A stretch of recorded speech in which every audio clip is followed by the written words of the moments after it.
स्वागत है आप सभी लोगों का। आप सभी लोगों को पता होगा एसएससी जीडी के एग्जाम चल रहे हैं, जिसमें कि आज के वीडियो में हम डिस्कस करेंगे 28 फरवरी की चारों शिफ्टों का रिव्यू।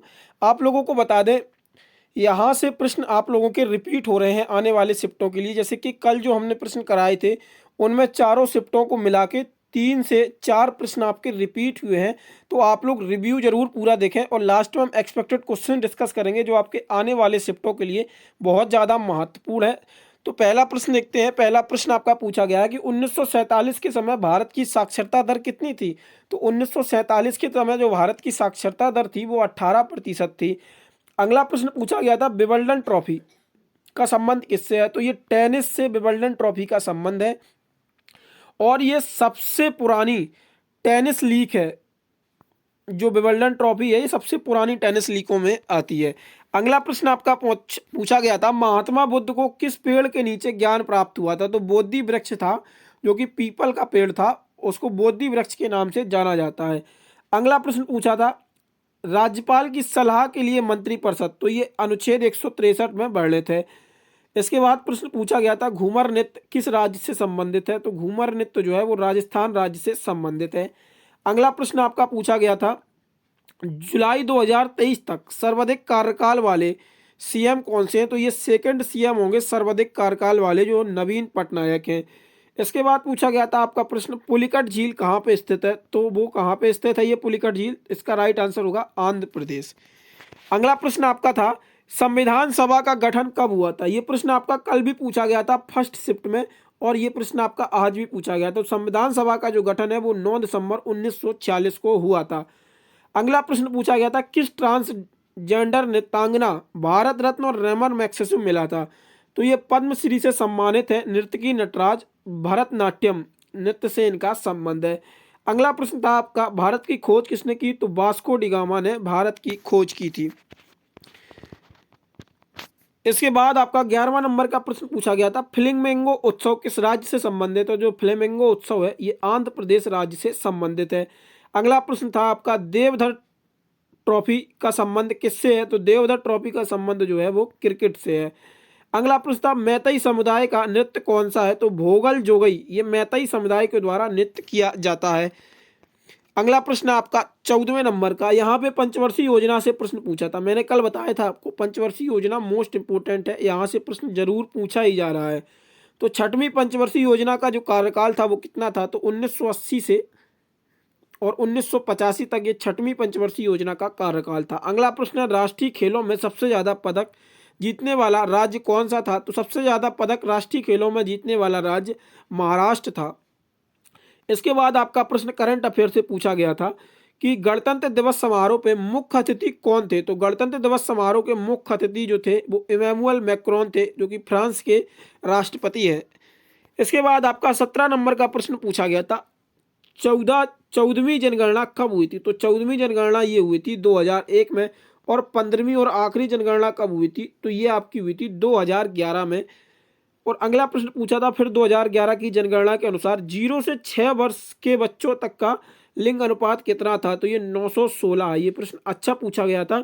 जनगणना भी आप लोग अच्छे से कवर करके जाएं, यहाँ से आपको 1-2 प्रश्न जरूर मिल जाएंगे। अगला प्रश्न है आपका एयरफोर्स के वर्तमान समय में उप प्रमुख कौन है। यह भी आपका करंट अफेयर से प्रश्न पूछा गया था। तो एयरफोर्स के जो वर्तमान समय में उप प्रमुख हैं वो एयर मार्शल आशुतोष दीक्षित हैं। अगला प्रश्न आपका पीरियोडिक टेबल से था, आवर्त सारणी से। यहाँ पे पूछा गया था कि आवर्त सारणी में वर्ग और आवर्तों की संख्या कितनी है। तो आवर्त सारणी में जो वर्ग है उनकी संख्या 18 है और जो आवर्त है उनकी संख्या 7 है। अगला प्रश्न यहाँ पे था आपका आत्मसम्मान आंदोलन किसने शुरू किया था। तो आत्मसम्मान आंदोलन जो शुरू किया था वो रामास्वामी नायकर ने आत्मसम्मान आंदोलन शुरू किया था। इसके बाद आपका अगला प्रश्न आता है 22 नंबर प्रश्न आपका पूछा गया था शोभना नारायण का संबंध किससे है। तो शोभना नारायण जो कि कथक नृत्य से संबंधित है और ये उत्तर प्रदेश से कथक नृत्य का संबंध है। टिप्पणी नृत्य किस राज्य से संबंधित है। तो जो टिप्पणी नृत्य है ये गुजरात राज्य से संबंधित है। 24वां प्रश्न आपका पूछा था राजीव गांधी खेल रत्न पुरस्कार का नया नाम क्या कर दिया गया है। तो मेजर ध्यानचंद खेल रत्न पुरस्कार राजीव गांधी खेल रत्न पुरस्कार का नया नाम है। इसके बाद पूछा गया था शिव कुमार शर्मा का जो संबंध है वो किससे है? तो शिव कुमार शर्मा का जो संबंध है वो संतूर वाद्य यंत्र से है। अगला प्रश्न आपका पूछा गया था, हरित क्रांति किस पंचवर्षीय योजना के अंतर्गत आई थी? तो हरित क्रांति जो आई थी वो तीसरी पंचवर्षीय योजना के अंतर्गत आई थी। 27वां प्रश्न है आपका, संविधान के तहत भारत सरकार के कितने अंग होते हैं? तो 3 अंग होते हैं संविधान के तहत। इसके बाद हम कल का देख लेते हैं। कल हमने तीसरी शिफ्ट का रिव्यू नहीं कर पाया था, इसके लिए सॉरी। और तो आज हम तीसरी शिफ्ट का वो डिस्कस कर लेते हैं। जलीकट्टू नृत्य पूछा था, जो कि पोंगल है, तमिलनाडु राज्य से संबंधित है। द्वितीय क्षेत्र की गतिविधियां, कच्चा माल, खाद विनिर्माण। अब वहां पे ऑप्शन के हिसाब से देख लिया जाएगा। यहाँ पे द्वितीय क्षेत्र की गतिविधियां पूछा गया था। अगला प्रश्न आपका पूछा गया था, संविधान संशोधन की प्रक्रिया किस भाग में है? तो भाग 20 में संविधान संशोधन की प्रक्रिया दी हुई है। अगला प्रश्न यहाँ पे था, 2011 की जनगणना के अनुसार सर्वाधिक लिंग अनुपात किस राज्य का है? तो इसका राइट आंसर होगा पुदुचेरी। यहाँ पे यूटी पूछा गया था। सीएम श्रमिक कल्याण योजना का संबंध किस राज्य से है? तो ये अरुणाचल प्रदेश।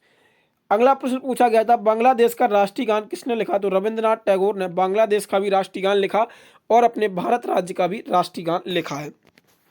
इसके बाद अगला प्रश्न आपका पूछा गया था, केरल का शास्त्रीय नृत्य है। तो केरल का शास्त्रीय नृत्य क्या है? कथकली। इसके बाद तमिलनाडु में कला के क्षेत्र में दिया जाने वाला सर्वोच्च नागरिक सम्मान कौन सा है? तो कलामणि। ये तमिलनाडु के कला के क्षेत्र में दिए जाने वाला सबसे बड़ा सम्मान है। अगला प्रश्न है, मौर्य साम्राज्य का द्वितीय शासक कौन था? तो द्वितीय शासक जो था मौर्य साम्राज्य का वो था बिंदुसार। अगला प्रश्न पूछा था, इंडियन एयरफोर्स में चिकित्सा शाखा में एयर मार्शल पर नियुक्ति हुई सेकंड महिला कौन सी है? तो इनका नाम होगा सधावा एस नायर। अगला प्रश्न पूछा था, दशकीय जनगणना का संचालन मंत्रालय कौन सा करता है? तो ये गृह मंत्रालय के द्वारा जो जनगणना कराई जाती है वो गृह मंत्रालय के द्वारा ये जनगणना कराई जाती है। अगला प्रश्न आपका पूछा था, बास्केटबॉल खेल का मैदान है। तो बास्केटबॉल कहाँ पे खेला जाता है? तो ये कोर्ट में खेला जाता है बास्केटबॉल। सरकार द्वारा जारी बॉन्ड की खरीद और बिक्री पर संदेह करता है, तो खुला बाजार में ये प्रक्रिया की जाती है। रणजी ट्रॉफी 2023 का फाइनल कहाँ पे हुआ था? तो कोलकाता के ईडन गार्डन्स में ये हुआ था। अगला प्रश्न आपका पूछा था, चार्ल्स का नियम। चार्ल्स के नियम से एक प्रश्न पूछा गया था साइंस में। इसके बाद आपका प्रश्न पूछा गया था, किस क्रांति से खाद्यान्न उत्पादन में वृद्धि हुई थी? तो हरित क्रांति से खाद्यान्न उत्पादन में वृद्धि हुई थी। आपको बता दें, एम.एस. स्वामीनाथन हरित क्रांति के जनक माने जाते हैं, भारतीय हरित क्रांति के जनक। और इनको 2024 में भारत रत्न देने की भी घोषणा कर दी गई है मरणोपरांत। अगला प्रश्न आपका पूछा गया था, बैडमिंटन में शॉट के प्रकार कितने होते हैं? तो स्मैश, फ्लिपर, ये आपके शॉट के प्रकार होते हैं। इसके बाद आपका अगला प्रश्न पूछा गया था, वर्नाकुलर प्रेस एक्ट कब लागू हुआ था? तो ये 1878 में वर्नाकुलर प्रेस एक्ट लागू हुआ था। ये थे आप लोगों के 28 फरवरी के रिव्यू। अगर आप लोगों को वीडियो पसंद आई हो तो वीडियो को लाइक करें और चैनल को सब्सक्राइब जरूर करें और अपने दोस्तों के साथ शेयर करना ना भूलें। आप सभी लोगों को बता दें, ये PDF प्राप्त करने के लिए आप हमारे टेलीग्राम चैनल से ज्वाइन हो सकते हैं। और अगर आप लोग इन प्रश्नों का MCQ फॉर्मेट में टेस्ट देना चाहते हैं तो हमारी वेबसाइट www.ghantajob.com पर जाके आप लोग ऑनलाइन टेस्ट दे सकते हैं। उसका लिंक आप लोगों को डिस्क्रिप्शन में भी मिल जाएगा, तो वहाँ से आप लोग इन प्रश्नों का MCQ फॉर्मेट में भी टेस्ट दे सकते हैं। बाकी कल आप लोगों के लिए एक इकोनॉमिक्स का मोस्ट इंपोर्टेंट 50 क्वेश्चंस का वीडियो लेके आ रहे हैं, जो आपके आने वाले परीक्षा के लिए इकोनॉमिक्स के इंपॉर्टेंट मोस्ट क्वेश्चंस हैं, जो किसी भी परीक्षा के लिए पर्याप्त क्वेश्चंस होंगे। वहाँ से आपको इकोनॉमिक्स में क्वेश्चन आसानी से बन जाएगा। तो मिलते हैं फिर एक और नई वीडियो के साथ, तब तक के लिए धन्यवाद।